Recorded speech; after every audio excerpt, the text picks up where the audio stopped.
2 minutes pour comprendre aujourd'hui qu'est-ce qu'un orthoptiste, qu'est-ce qui se cache derrière ce mot barbare? Eh bien, c'est la question que je vais poser au docteur Thierry Bury. Thierry Bury, vous êtes ophtalmo à Paris et vous travaillez quotidiennement avec des orthoptistes. Alors, qu'est-ce que c'est?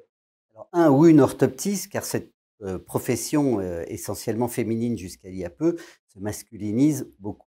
Tout d'abord, la formation des orthoptistes. Il faudra d'abord passer un examen d'entrée, soit directement après le bac, soit le plus souvent après une année de formation. Il n'y a pas d'âge limite, c'est-à-dire qu'après avoir eu une expérience professionnelle, on peut très bien passer cet examen.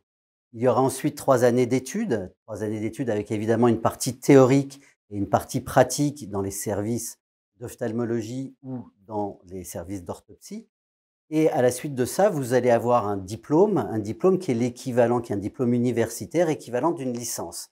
Ensuite, en quoi consiste la profession d'orthoptiste? Classiquement, les orthoptistes, c'était de la rééducation des problèmes oculomoteurs, les strabismes, les insuffisances de convergence, mais depuis quelques années, en raison de la démographie médicale, en particulier ophtalmologique, qui diminue, je précise, ça n'est pas du fait des ophtalmologistes, la filière visuelle s'est réorganisée et donc les orthoptistes ont une possibilité de délégation de tâches, Qu'est-ce que c'est une délégation de tâches? c'est-à-dire que maintenant ils ont de nouvelles fonctions auprès des ophtalmologistes, peuvent mesurer l'acuité visuelle, mesurer les défauts de vision, pratiquer des examens complémentaires, faire des champs visuels, un examen qu'on appelle un OCT, et éventuellement même lorsqu'ils ont acquis la formation spécifique, adapter des lentilles de contact.